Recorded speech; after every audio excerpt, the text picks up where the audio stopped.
Hello, everybody. Welcome to this month's Authortube panel. We have 3 people here. We just had one step out of the studio and come back because of some sound issues. So hopefully we'll see Leah back in a minute. But thank you so much for stopping by. I see the chats hopping around there and being very exciting. So appreciate that you're here on BookTube/Authortube. My name is Margaret, and I have some great guests with me today. So if you would like to give a little rundown of what your channel is about, what your books are capable of bringing to the reader, and one of your current February reads, or read February reads. Nia, why don't you start? Currently reading. I have several that I'm currently reading or working my way through. We'll see how many I get through. Hi, I'm Nia, the Vixen of Fiction. I'm on YouTube, Twitch, and Instagram. I write historical fiction, sci-fi, and fantasy, and I mix romance and sometimes paranormal into all of those. I'm working on way too many whips, and I'm only published under a pen name.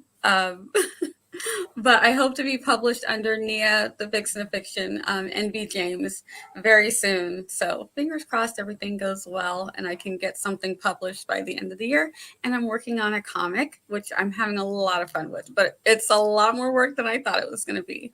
So that is what I do. I also host a couple things on my channel. So I do Authortubers React.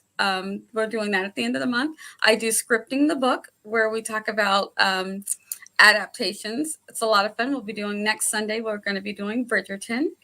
And at the end of the month, yeah. Oh, I'm very excited.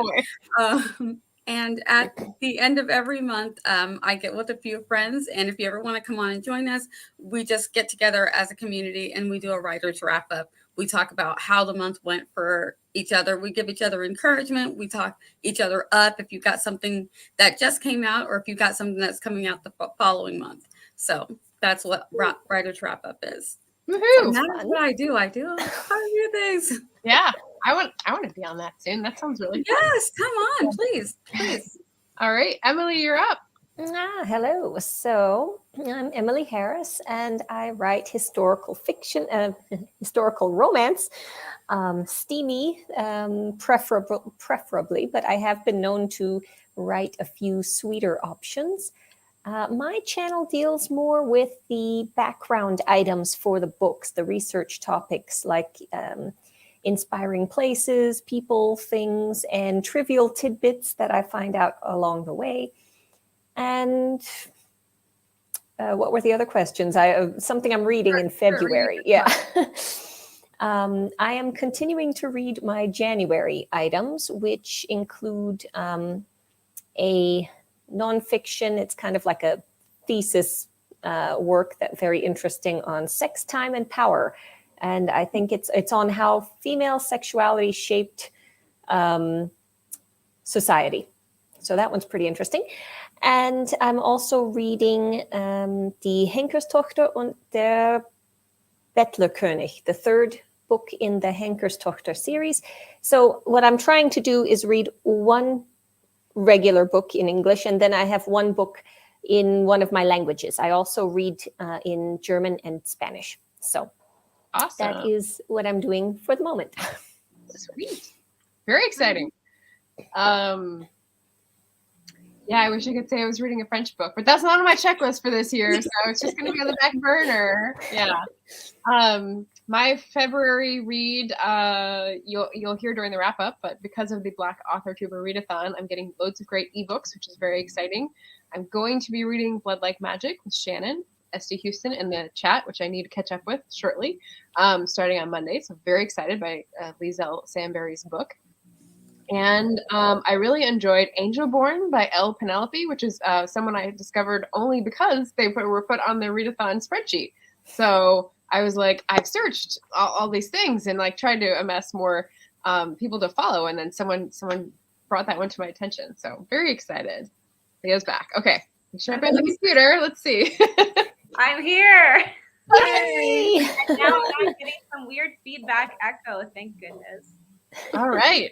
So perfect timing for you to introduce yourself, give us a little rundown about what people can find on your channel, Canadiana, and you're a current February read.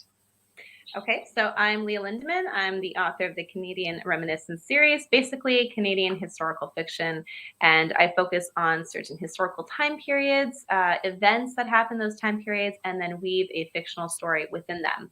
And my channel is Pen to Paper, and I put out a writer's tips advice on a Wednesday, so that's Authortube, and then BookTube on Fridays about what I'm reading, because I was a reader first before I was a writer, and I love books. That's me. Oh, but wait, am I forgetting something? Or Your book. What are you reading? Yeah. oh yes, my read. What am I reading now? I was reading The Five Little Good Indians by Michelle Mead, and it's basically talking about 5 different characters who come out of Indian residential schools and how their lives interconnect. So it's okay so far. I feel I'm not quite emotionally drawn into it yet. It's a good basis for a story, but not. Is it historical setting as well? Yes, it is. But more current. I would say 1960s, 70s. Got it. Yeah. It's still before I was born, so I'm okay calling that historical. Yeah, exactly. Cool. All right. Well, let's say hello to some of the people in the chat. I'm way behind on doing this. Banners. There we go. Welcome. You can't win them all.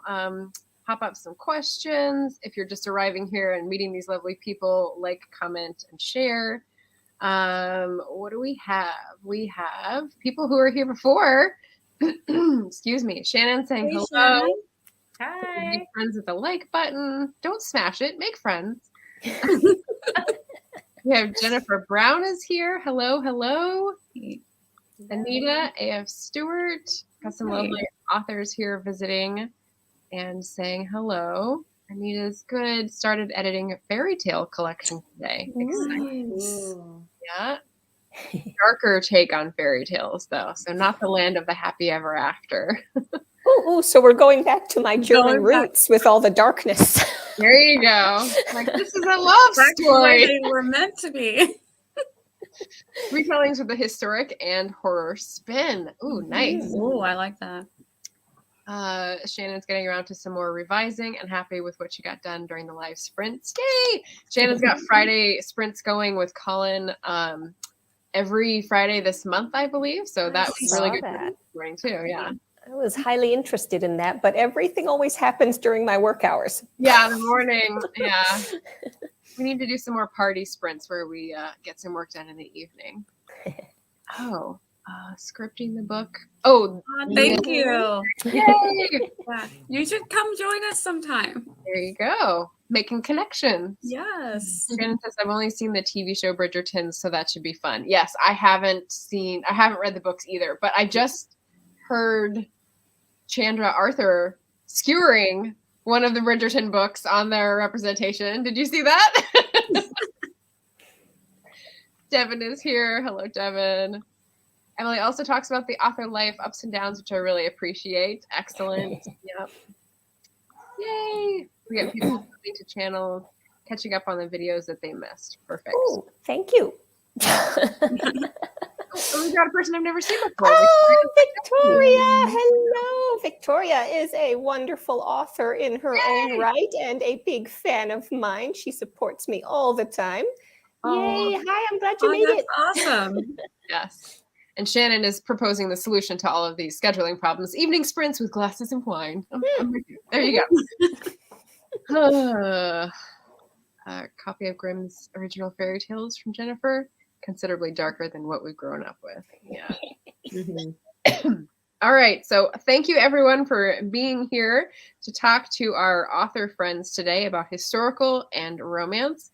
So first, I wanted to start us off with the question of genre selection, shall we say, because I know that historical romance is one kind of thing, historical fiction is another kind of thing, and romance is a third kind of thing. So where do you all place yourselves, first of all? And I'll go first to Leah, and then we can go around.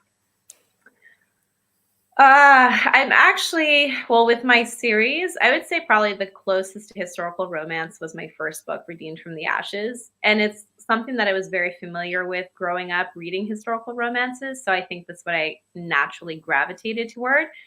But my second one, although it did have romance in it, was definitely more of the subgenre of a murder mystery. And then the one that I'm writing, and sorry, I should also say the sequels to the first and second one followed the subgenres that I chose with the first one. Expectations, yeah, just to kind of keep it cohesive.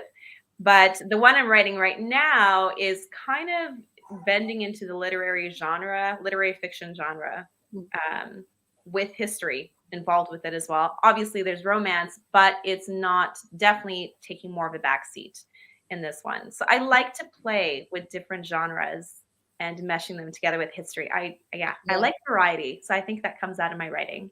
Yeah. Historical with romantic elements. That's my brand. Yeah. Emily.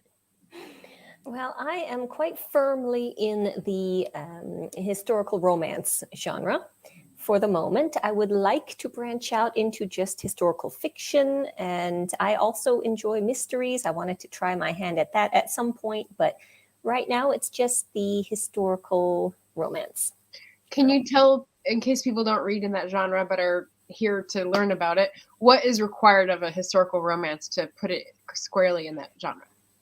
Well, according to Amazon categories, apparently you can go any which way. Anything can be a romance or fiction or not. The way I separate the two is in historical fiction, you have the potential for more characters. Historical romance, the readers really only want the two. They want the couple. And the primary focus is the romance versus whatever else is going on. There's probably a bigger plot going on, but the focus is the romance. The war's over there somewhere. Yeah, that thing there. Yeah, but the kisses, where are the kisses? Awesome. So yeah, perfect. Great definition. Thank you. And Nia, how about you?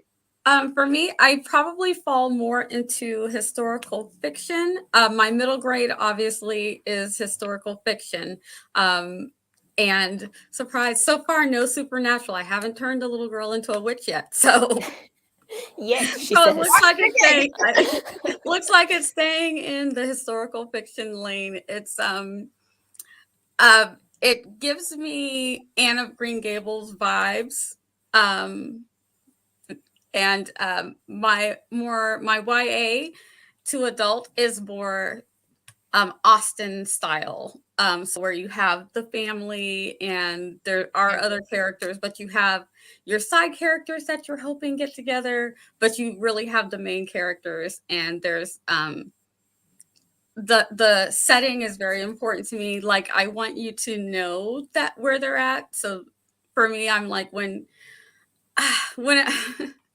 I'm reading, I want to give me some details, not too many. I'm not super literary, too much with the purple prose. I don't need a whole lot, but I need enough that I let me know where we're at. Let me fill in the setting in my head, and I want to know that that's where I'm at. And I like the little nods, little historical nods are a lot of fun for me. So, but my adult ones are definitely more Austen-esque.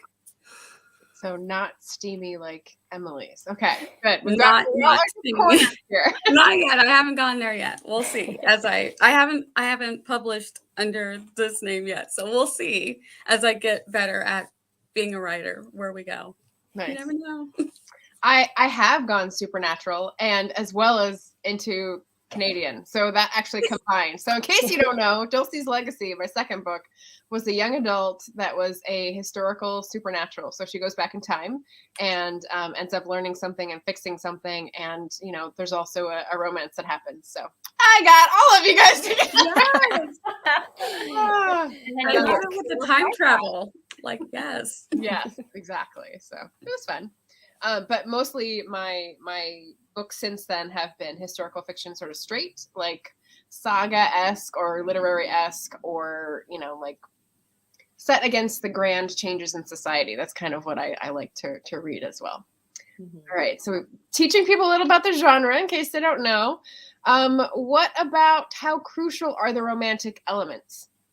So in mine, you could probably take them out because I spend a lot of time talking about family relations.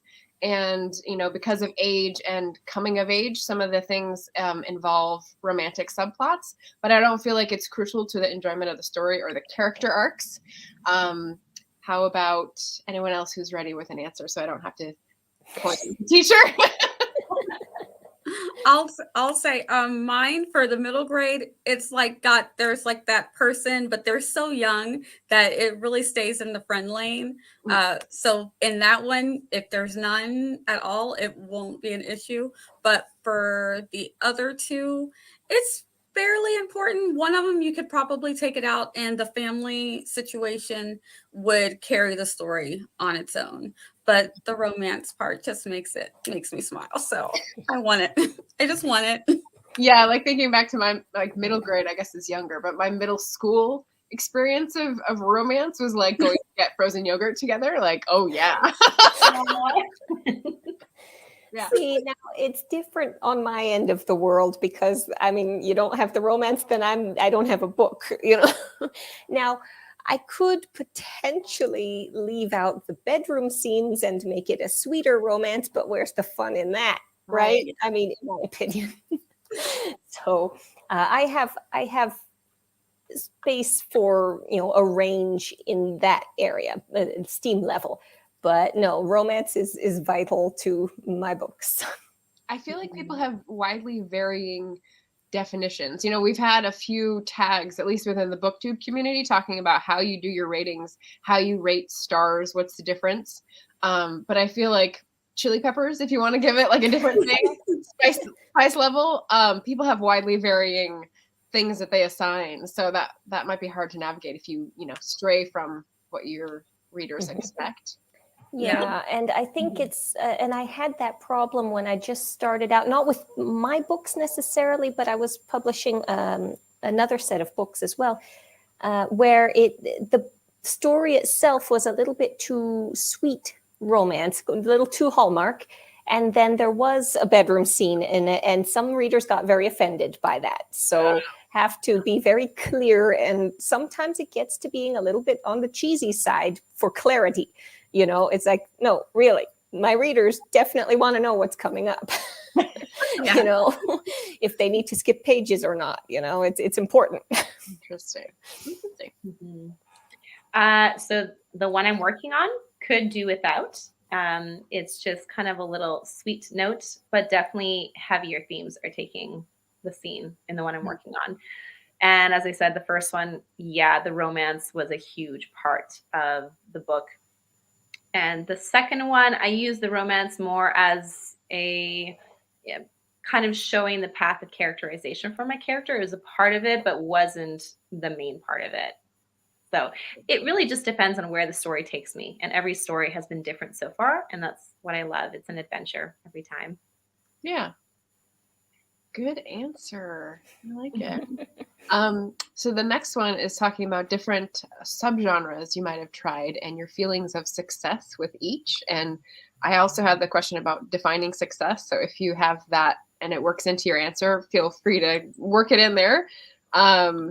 We've got Shannon saying she appreciates the breakdown between the genres. Thank you, Shannon. But yeah, which subgenres have you tried? I will start this one. I've got historical mystery, a YA supernatural history, and a historical fiction series. So, hi, Loki. So the feelings of success, and this is partly prompted by Shannon's question during my interview on her channel, which was, do you think it's been, or the self-publishing tips and tricks series, sorry. Do you think it's been harder to succeed with different genres, sort of playing around instead of giving the same thing each time? And I was thinking about that and thinking, yes, but also that's how I work. Just like what Leah was saying. It's like you do one thing and then you go, okay, well, I need to pivot or I need to adjust this a little bit because this is more exciting. And so you try something new.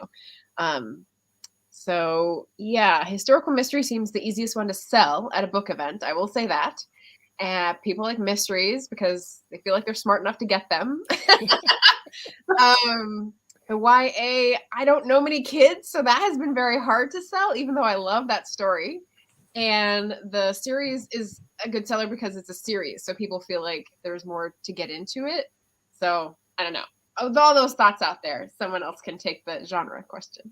Okay, I'll start because I'm the unpublished one. With one of my historical fictions, definitely the witches and the vampires happened, and I love it.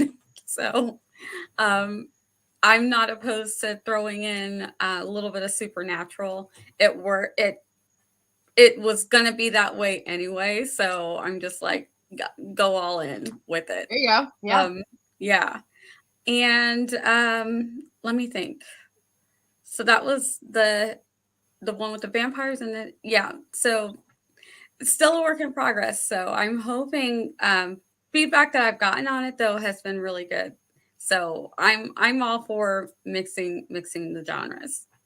So then do you have like a preview of your definition of success? Like, do you know what you're aiming for in terms of the feeling within yourself or any outside milestones that you're like, this is what would make me feel like I've succeeded with the book? Probably since I'm going to self-publish, as I tick off the books that I already have, I'm that person that is constantly adding to, I get another idea. So it takes me a long time. But if I self-publish and someone likes it, I'm happy because I won't self-publish if I don't like it.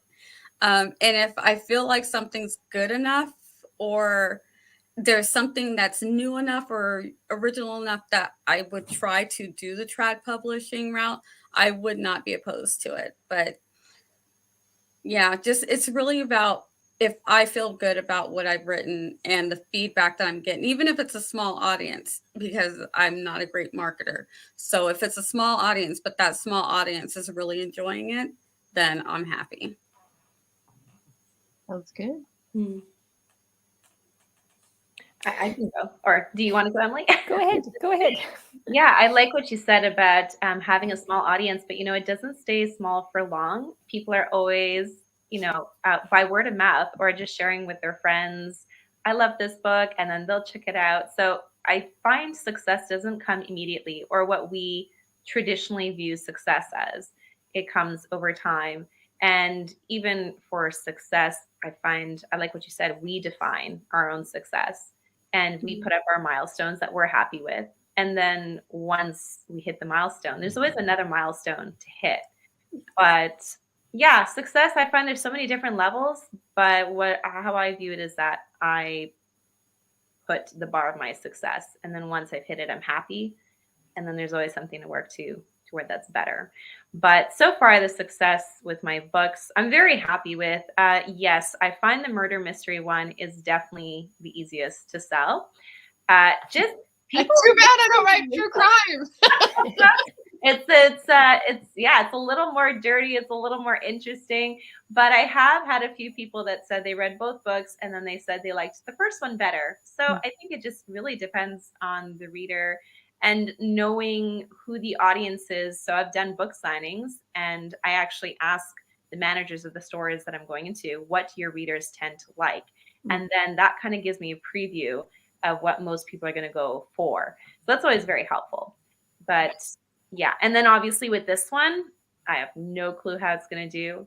Although, I forgot to mention with my first one, because it was Halifax explosion and it was near the 100th anniversary of the Halifax explosion of 1917. I sent a letter in to the Nova Scotia School Book Bureau, basically saying, I think this would be a great read for teachers to use in teaching kids. Like it's an entertainment, but also they're learning about how it must have really felt, right? Right. I didn't get an answer back for 2 years. And so I just thought, okay, whatever. They didn't go for it. 2 years later, I get a call from the guy and he says, yeah, we're going to probably get 500 copies. And I was like, what? What? Oh my gosh. Out of the blue. So Ty, you just never know you know, what little seed you're going to put down somewhere, and then someone's going to pick it up and is going to run with it. So yeah, just give it time. And I got a delayed start to that seed. That's great news. I love definitely. So Yeah. that was probably 2-3 years ago that happened. And then even now, still, sometimes they ask for a few more books. I guess these students reuse them over classes, whatever. But that was such a huge success for me because I really wanted kids to be able to read this book and feel, but also learn. And that's why I write my historical fiction books, is I want people to be entertained, but I also want them to learn about my country's history. It's so important. Nice. And that's a great thing also that you know, I hear so often, oh, history is boring. Oh no, I don't like history. But I think the main reason people think it's boring is because in school we get a whole lot of timelines, you know, dates, and okay, this happened, take the test. But you don't get a feel for it. If you get a feel for what it was like, you know, create a character who lived through something, then it's much more interesting. Right. As far as me and different genres go, I mean, I've dipped my toes into a little bit of mystery, and I'm told my books can get a little suspenseful compared to other romances, but I haven't officially dabbled in anything else aside from I recently did a remake of The Ghost of Mrs. Muir, so technically that's a paranormal, and I had a lot of fun with that. So Nice. And that is another theme that I would like to do later. I have some story ideas on the paranormal front, but that will come at some point later in the future. Excellent. Yeah.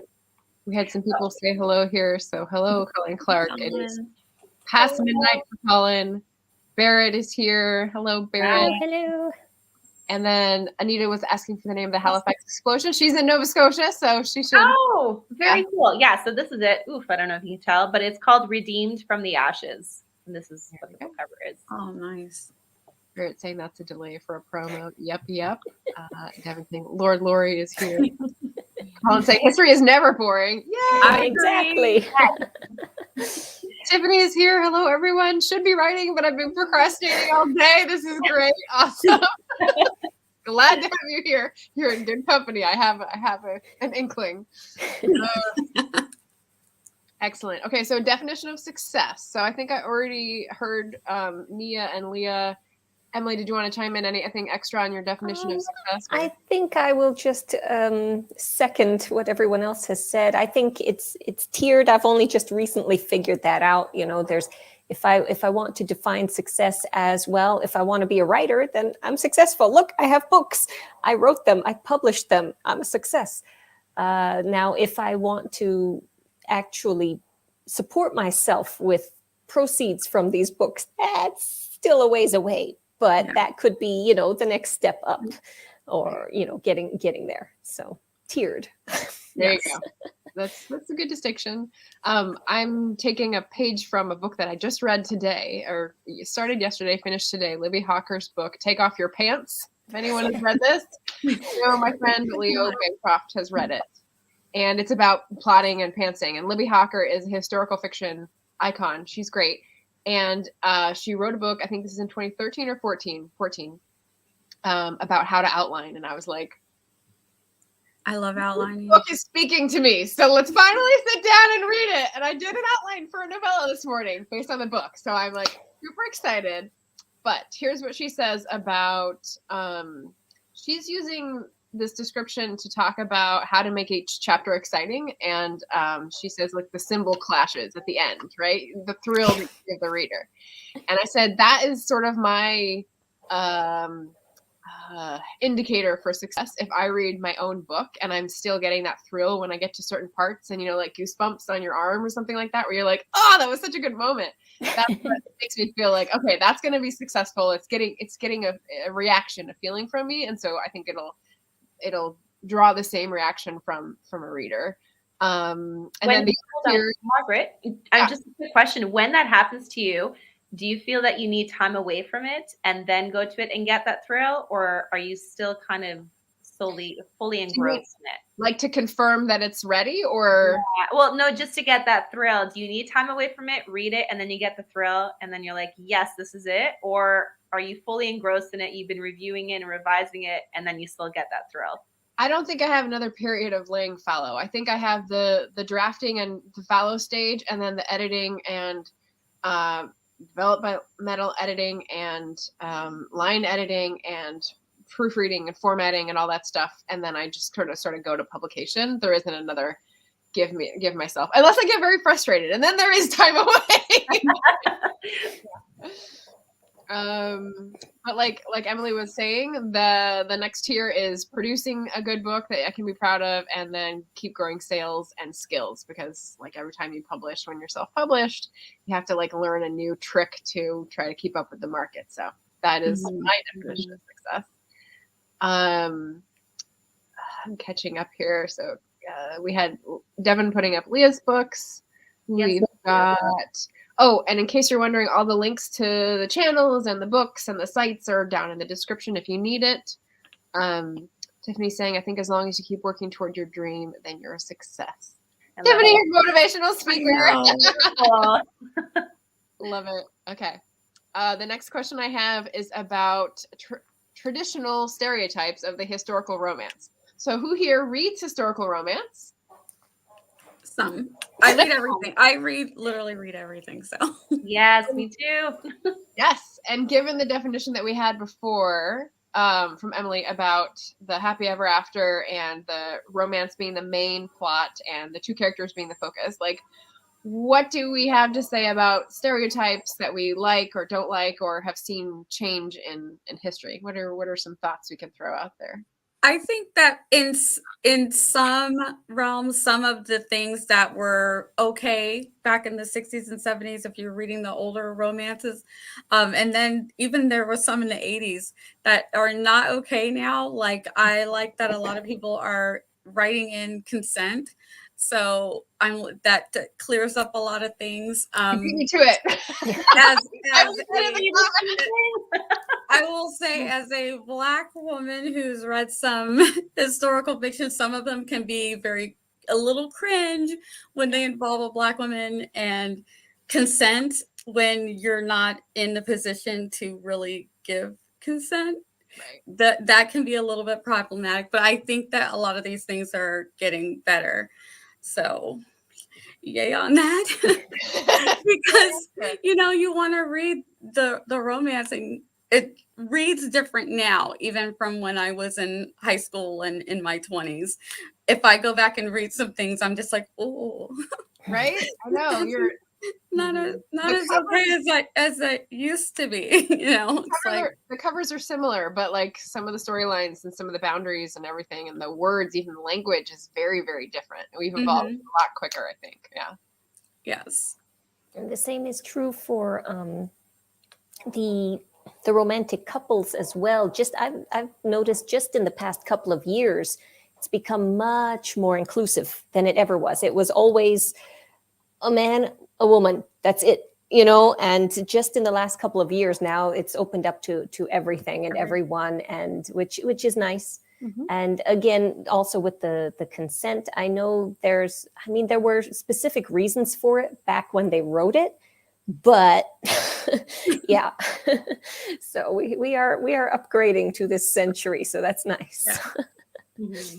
And I feel like you could still make it historical fiction and update these little things that are not going to give you that cringe factor so that you can just keep enjoying it without thinking, oh gosh, that was kind of problematic. Yeah. So I think it's perfectly fine to update it. We are writing this in 2022, a lot of us. So it's okay to update it a little bit and still keep with the historical, you can do it. You will get a few readers. I know I've had, I've seen this complaint come up from some of the traditional older readers that like to point out, oh, this never would have happened in life. Yeah. If it's like a mixed couple or a gay couple or whatever the theme is, it's like, never say never. All things happen, I had to but tell were they somebody on recorded? Instagram, also, it's fiction. Yeah, exactly. It's about the fiction. story, right? It doesn't matter if it's, I mean, this is artistic license. We can, update things a little bit and keep the history. You don't have to lose anything that way. Tiffany's saying, I love historical, but I have a hard time reading American historicals, mainly because of the history we have with African Americans and how it's written. Yeah. Big topics. Yep. I feel like I read about other historical civilizations. Yes. And I tell people, it is true with American, but not even in America, not everybody who was a person of color was a slave. You know what I mean? So put them somewhere else where maybe that was less, so that you can just write your story and enjoy this aspect of your story. Not everything has to be about the trauma. So if you have a story that you want to write, go ahead and write it. You don't have to write about the trauma. And just, if people ask, say, I didn't want to write that aspect. I wanted to write this one. Enjoy the book. You know what I mean? Right. And there are other books that are all about the trauma. Go read those ones. Yeah. They're there. Go read the trauma books. Or do both, like Vanessa Riley's book. Oh, I just blanked on the title. It's got the beautiful turquoise color cover with the woman with the hat, the feather in the hat. Vanessa Which one? Island Queen. There we go. Okay, yes. She's got trauma, and she's got agency, and she's got romance, and it's glorious. Yeah, when you weave it together nicely, it's okay. So don't be afraid if you've got a story in your head. Don't be afraid. Write as much of that you're comfortable with, and just go for it. People are you're gonna find readers that are gonna enjoy it. I enjoy a mix and a balance, and I actually don't enjoy reading too much with trauma, because I'm like, I have to pace those out, throughout the year, because got to take care of your mental health, and reading is enjoyment for me. So I will actually pace those books out more. So if you've got something that's not got a lot of trauma in it, sign me up. Okay, here's something that I won't say it's traumatic, because that's an overstatement, but that it happens too much in historical romance for my taste, and that is the miscommunication trope. I wish that would just, You're like, are we distancing ourselves from that yet? Because I don't read as many historical romances as I used to, but I still have some that I reread, and but that's the one that whenever I come up, miscommunication is still going strong. But I've noticed that I've seen some done better, where I'm like, okay, the miscommunication is happening, but I get it. I understand why it's happening. It's not just silly, like they just ask them why they did that. And then that solves all the problem. You know what I mean? So some of it's getting better, but yeah, it's still there. I mean, it's a trope. And sometimes if you're strictly reading romance, you're okay with that. If you're going in for that, you know that you're going to have the miscommunication, and you're all in for this romantic trope. So, those of us who dot in and out and read different stuff, we see the miscommunication coming in. We're like, come on, man, just talk to them. But if you're knee deep in like, I only want romance, you're like, I'm here for that trope too. And I'm like, I'm not here for it as much unless it's done really, really well. Like, I need a reason why they can't talk it out. It's like putting up a wall that's made of paper. To me, it just it makes no sense. It makes me angry, but yeah. Yeah, I totally commiserate with you on that. Just if it's done, I want it to be done well. And yeah, I don't like silliness too much. But for me, the big thing is the happy endings. I know that that's kind of the bread and butter of historical romance. But when I read one that is not exactly per se a happy ending, but is perhaps more realistic to the times, or a bittersweet ending, I would say that's my favorite, the bittersweet ending. And it's just different. Yeah. Yeah, that's kind of what I prefer. Yeah. And I think you just have to be careful with those ones, because I think depending on what happens in it, because I think that happily ever after, or at least happily for now, is like a staple. People who are reading in romance, that is what they're looking for. So then when they don't get that, they're like raging. So I think if you specify that this is more of a drama or a tragedy, if one of them is going to die, please call it a tragedy. Tiffany saying it's a every Hallmark movie. tragedy. I have to add in that I made that mistake in my first.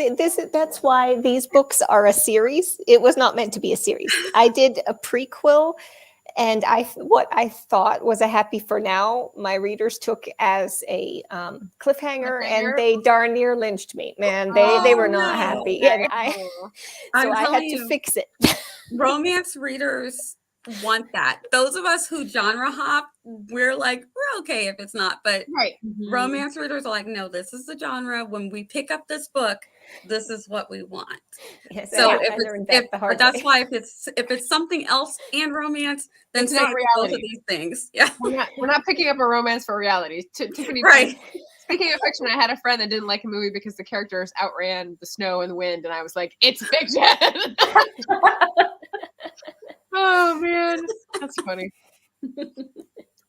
Shannon with a question: what aspects prevent a novel from being designated as historical fiction? Well, from my point of view, 50 years in the past.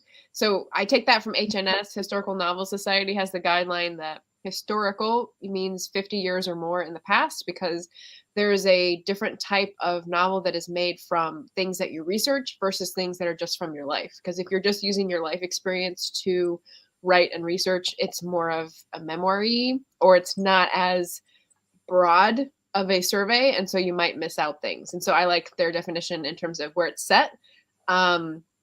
In terms of historical fiction lane rather than a romance or a mystery, I think it's just a broader category that takes in those, but if you guys have other answers, weigh in. No, I think mostly hit the time period, because just historical fiction. So it just needs to be fiction, and it needs to take place a certain time in the past. There you go. You hit those, and then, but if you're adding in other elements or things like that, then that's where your designation, you want to get a little bit more specific with your designation. There's a question for what we was talking about. Romances. Beware. Yeah, because you're not giving people what they have come to expect from romance then. Yeah, and if bittersweet makes me think that they want to be together, but they can't somehow. Either someone has died or something, some life circumstances, and then I would call it a romantic drama or something like that, or a romantic tragedy if it's Romeo and Juliet style. That just make sure that it's got the romance, and you think everything's going to be great, but then this happens. Strictly romance readers don't want that. They're like, so just let them know what it is, that you're mixing the two, and don't. The main needs to be, if it's not going to have the happily ever after, I think that needs to be the main, that it's not mainly romance.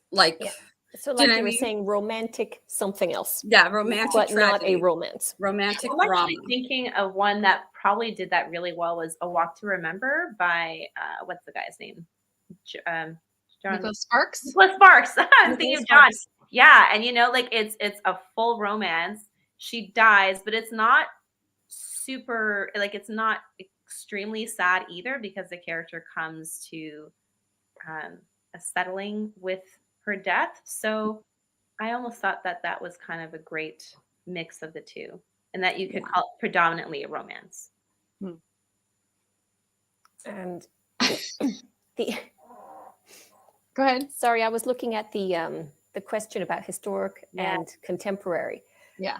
Go ahead, take it. I'm trying to think of how I've seen the way I know what you're asking, Victoria, but the way I've seen it play out is things like the time travel aspect, either actual time travel, or when the characters have, like a contemporary character has some sort of connection to a historic character through letters or something like that. And that can get very bittersweet if there's no way of connecting those characters in one time period.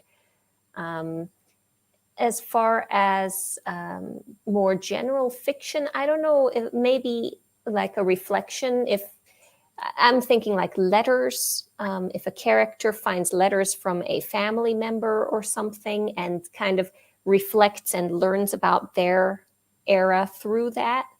I've seen that. Anyone else? What do you think for mixing? So when I hear, excuse me, Victoria's question, I think it's sort of feeding off of the, what do you call historical fiction, but what if it's got historic and contemporary? So, for example, if I'm thinking of Fiona Davis's books or Susannah Kearsley's books, where there's a contemporary part and there's a historical part, and they're clearly related, but given equal time. I love those, by the way, and I would just categorize them as historical fiction with dual timeline. It's a device or a trope. I don't know which one you'd call it, but a subgenre that uses that as a ploy to illuminate the characters' journeys and arcs that I really like. So I would still call it historical fiction, unless it's a time. Well, no, because Outlander is historical fiction as well. Yep. Time travel. Yeah, I would call past. So yeah, the difference is that the characters move between times versus what you're saying is it's just two timelines that we're seeing how they relate together. Right. Yeah. Does anybody know how those are shelved? I buy so many. I do so much. Dual timelines or time travel? Yeah. The dual timeline ones. I don't see them have their own section. It's just like saying it's enemies to lovers. There's no section for a trope. So they usually just go in historical fiction. Yeah. Okay. Yeah. Because I think it was. I love those. I think it would surprise modern literary fiction readers more to have one of those in their section than it would to have a timeline that is contemporary in a historical fiction section, if that makes sense. Although Barnes & Noble doesn't have historical fiction. It's just mixed in with fiction, y'all, which is upsetting. What? That makes sense, though, yeah, that it would be more accepted in the historical fiction umbrella. Right. Yeah. Because you're already a modern reader relating to the past. So. Yeah. This was my comment on the bittersweet endings, since I was doing chocolate. Always a good thing. Tiffany had a question. Do you think that as a historical fiction, it's all right to change something that's well known in history? Oh, changing historical events and I'd say if you do, go for it, but be all in and just let your readers make it so that your readers don't think that you don't know what you're talking about. Like if you're going to change something, but it's part of the fiction that you're telling, just go for it and say, I'm owning this. I'm put it in the author note. Yes, an author note. One of my favorite books, they kind of do that, and I'm like, oh, did someone give you a hard time about divorce in England? Probably. Which book? Probably. You're gonna spill the tea. Tell us which book. Are you gonna do favorites? Because it's one of my favorites. So. Oh, okay. So we'll come to that in the next couple questions then. Okay. All right. And actually, on that, before we totally leave that, how much can be changed? I would say, for me, the only thing is, if a famous historical figure died, don't have them survive. You know, that would be a little bit too much of a change for me. Like, you can do whatever you want to say what this person was feeling, but if it's well enough known that it's just going to jar your mind to, make that change, then I wouldn't change it that much. Yeah.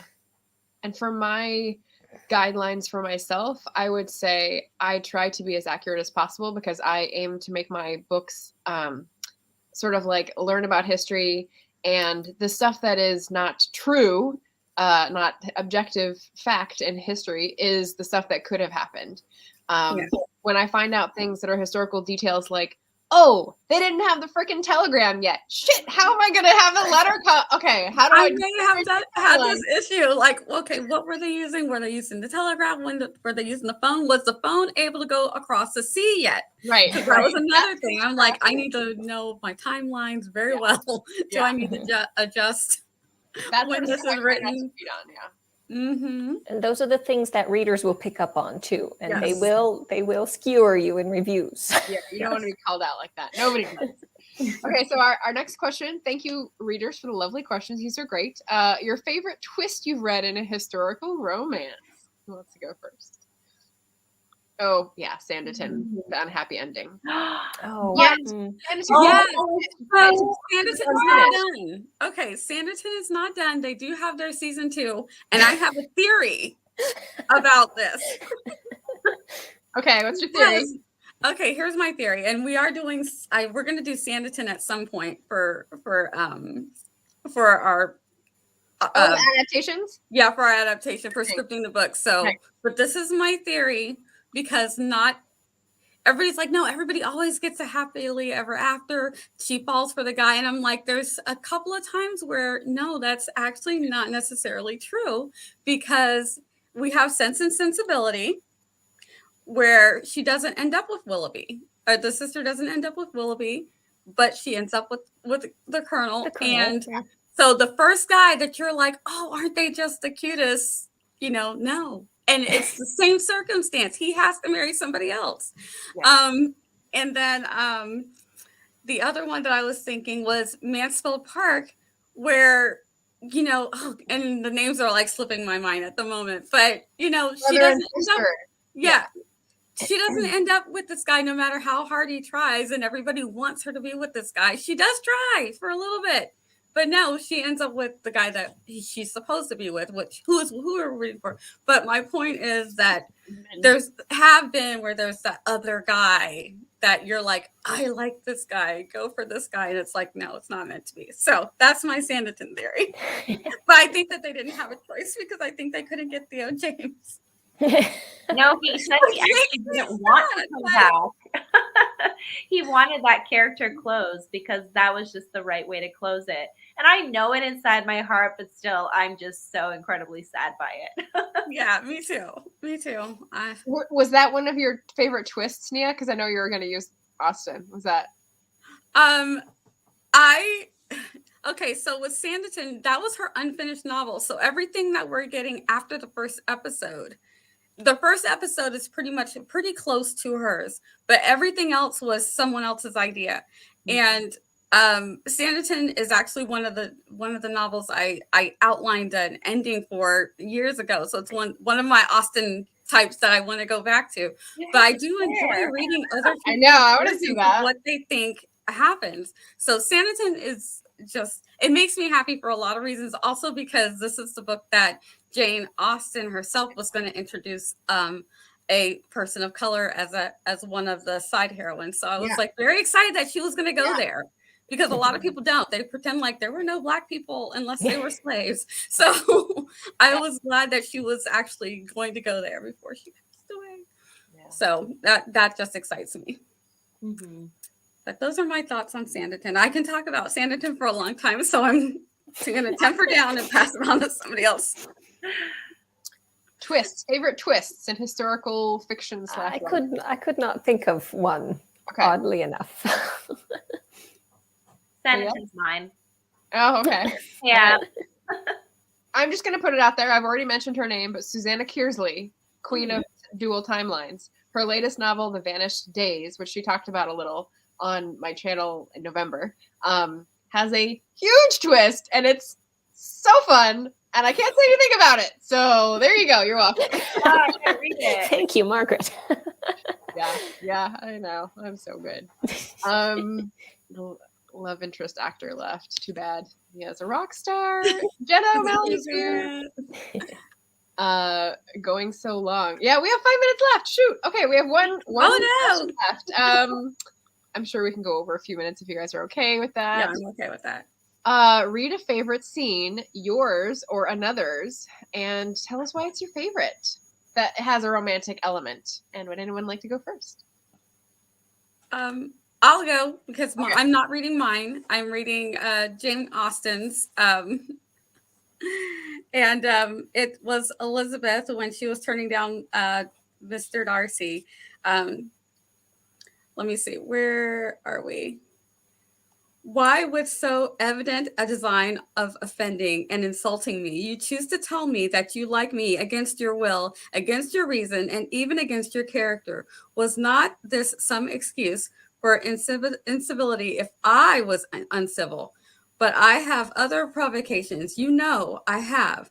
Had not my own feelings decided against you, had they been indifferent, or had they even been favorable, do you think that any consideration would tempt me to accept that man who has been the means of ruining perhaps forever the happiness of a most beloved sister? And then she ends it with, oh, where is it? I want to try and find it. That's okay. But that whole scene where she just gives him a read and she tells him that She reads in the riot act. oh, she does. And I'm like, Jane Austen did this way back when. It was amazing. Yes. And funnily enough, my scene is like the end of a love as well. So let me go ahead and read mine. It's about a page. It's from Maisie Dobbs, the 4th book. In case any of you want like to unspoil this, like close your ears now. Maisie went directly to her bedroom, switched on the light, and opened the wardrobe. At this point, she did not want to think about Dean or consider the consequences of the end of their courtship. Having pulled out several items of clothing, she slumped on the edge of the bed, clutching her blue cashmere cardigan, and stole. She pressed the soft fabric to her cheek and wept. In spite of the sense of relief, she already felt the cool breeze of loneliness cross her heart. Knowing Andrew Dean, it's not different people. Knowing Andrew had been a barrier between herself and an isolation that seemed to so readily envelop her, but to use him as a buffer between herself and the ache for close companionship was not fair. He was a lively suitor who had clearly adored her, but she did not have confidence enough to relinquish her work. And, she reminded herself, it would have come to that. Turning back the bedclothes, Maisie curled up and pulled the eiderdown around her body, yearning for a few moments of comfort before she had to face the evening ahead. She shivered, though it was not cold in the room. As her tears gradually abated, she confessed to herself that there was something else, a truth she may never have considered had she not met the Bassington Hopes, and it had given her a clue to that quality she was seeking in life that she could not define, the elusive unknown that she knew she would never find with Andrew Dean as her partner. She realized that she had come to love color, both in the landscape of character and quite literally. Andrew was fun, buoyant, but the world she had entered by dint of working for Georgina was bursting with something fresh. There was a potency, a fire that made her feel as if she were cracking open her cocoon and waiting for her wings to dry before taking flight. And how could her wounded spirit be borne aloft if she tethered herself now? Discovery, women discovering themselves. Oh, I'm such a sap. Yes, I love it. So that made my heart sing. What about you guys? Anything, Leah?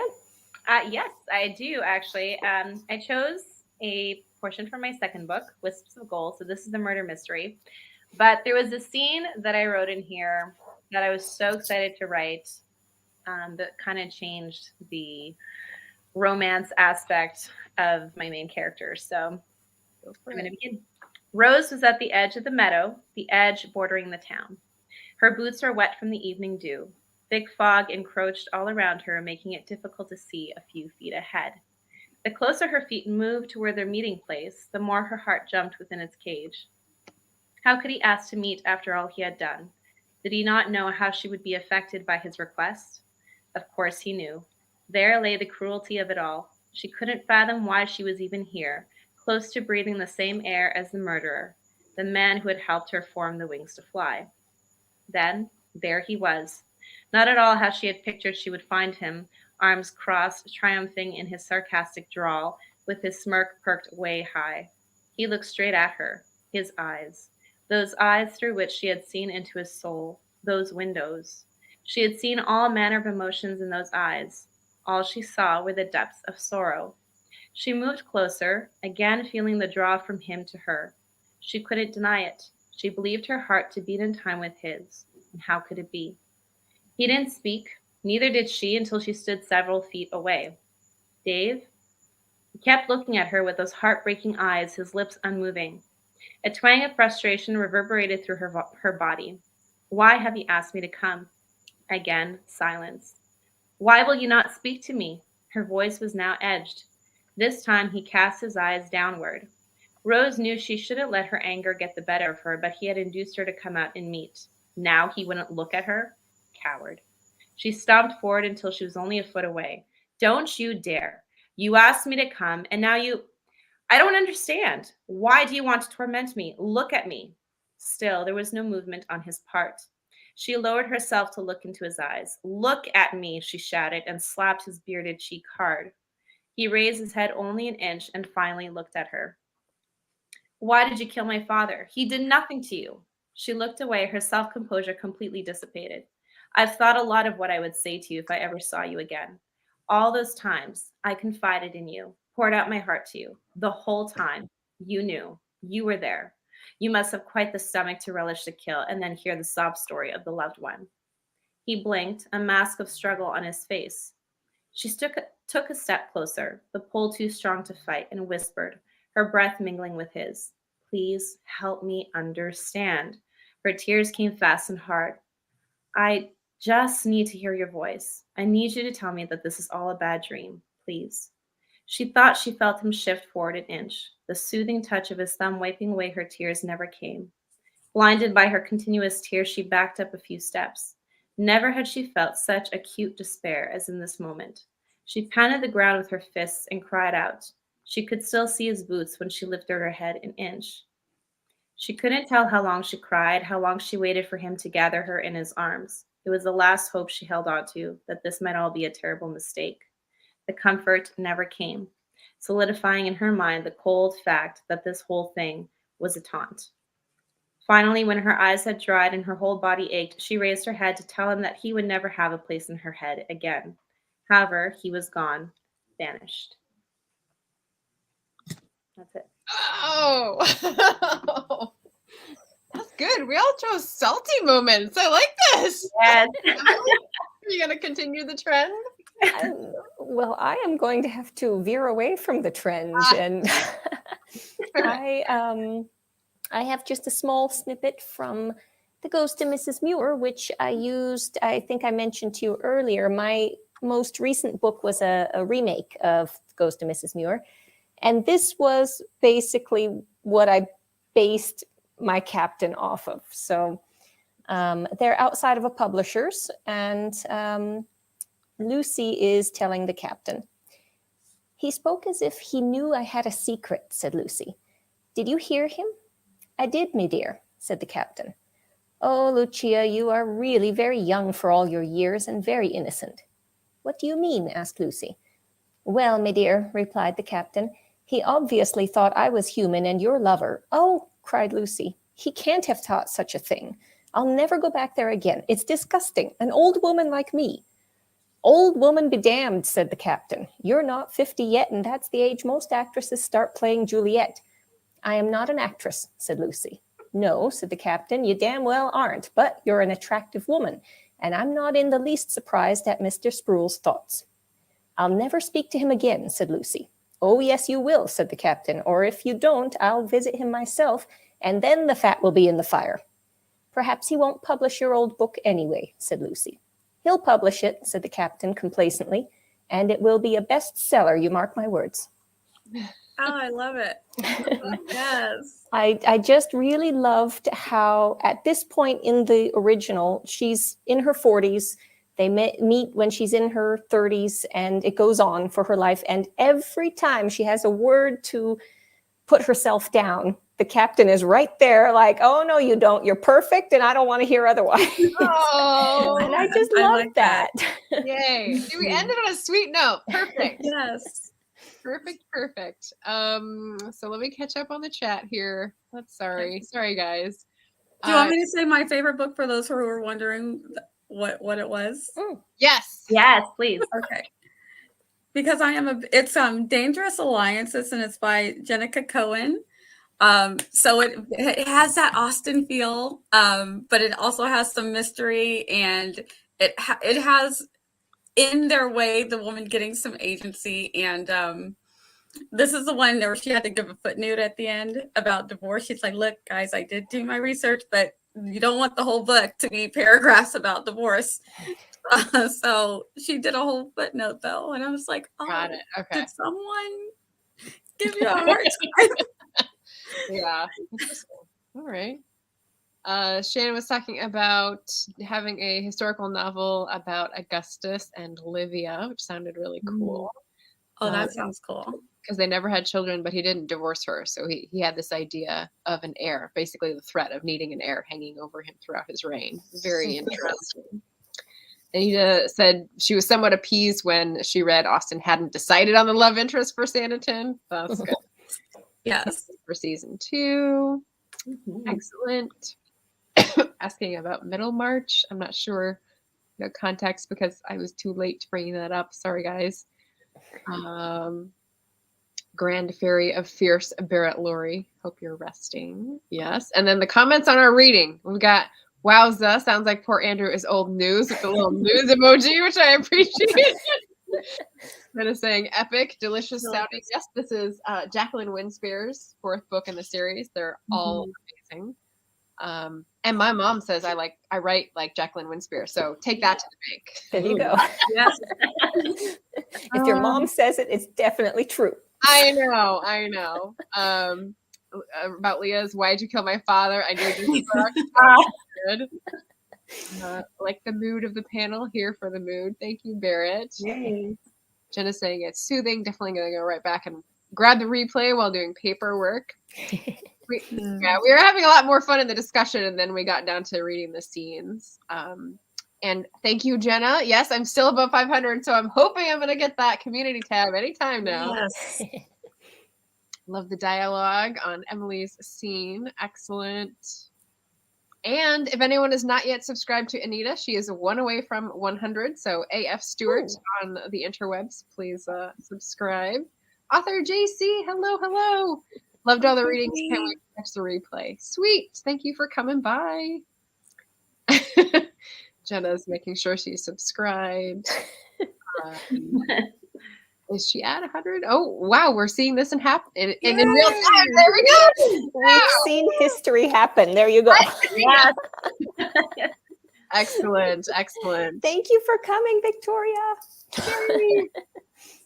So we're a little over our hour time, and I want to respect your schedules and your busy lives here. So I would just wanted to give you the opportunity to say what is coming in the future on your channels that people can look forward to or put on their calendars, and maybe just do your little outro in case people who are here weren't here at the beginning.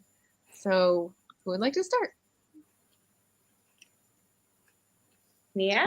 Okay, I'll go. Hi, I'm Mead, the Vixen of Fiction. I'm on YouTube, Twitch, and on Instagram. I host Authortuber's React. We'll be doing that at the end of the month. We have a couple of guests. We're going to have Chandra Author is going to be on, and Kate Kavanaugh is going to be on with us. So it'll be a lot of fun. Yay. And I've got so many things I want to make sure I remember. I'm doing, and my co-hosts are Barrett and Zara and Charlie, and we have a great time. I'm doing next Sunday at noon, we are doing Bridgerton. So if you'd like to come talk Bridgerton, the adaptation, and what you thought of it, the good, the bad, we're there. We're going to have a great time. So that's Sunday, and I've got some great co-hosts on that too. And I do writing sprints on occasion, and I have a short story that I'm going to be posting. It's a twist on The Little Mermaid. It's a collab I'm doing with Bex. And I'm very excited, but my short stories, if you guys know, I'm a heavy outliner, heavy plotter, heavy world builder. I'm like, oh my gosh, this is supposed to be a short story. So wish me luck. Awesome. Yay. I'm just learning about outlining, and you're already like the queen of outlining. I love outlining. I've got so many. Outlining saved my life really quick.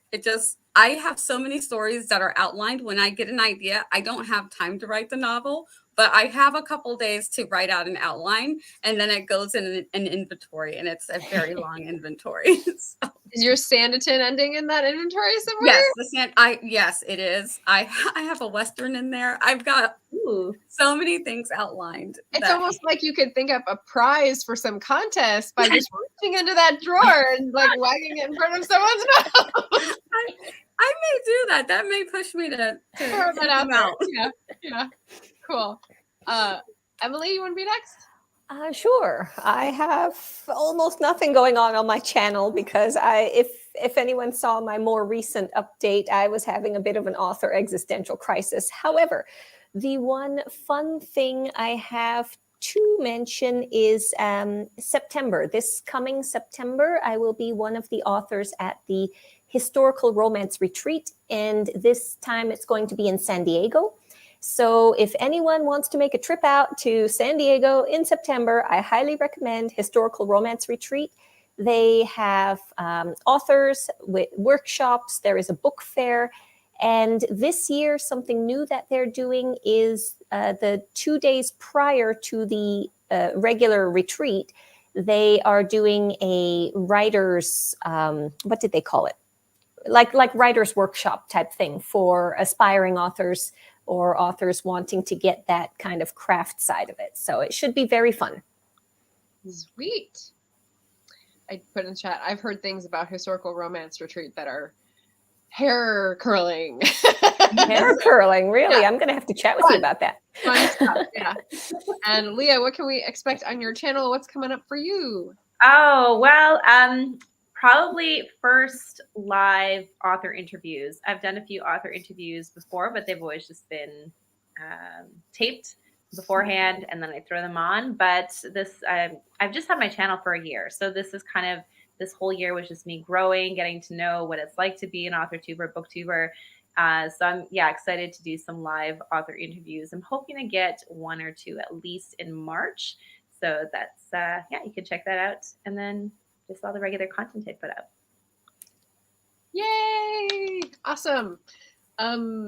What do I have for you guys? I have the Black Authortuber Readathon going on right now, which if I am slick, you won't even know that I'm posting it in the chat while I'm doing it. There we go. I've already read 3 books for it, and I'm very excited. I've got 1 more left to read with Shannon Houston, SD Houston.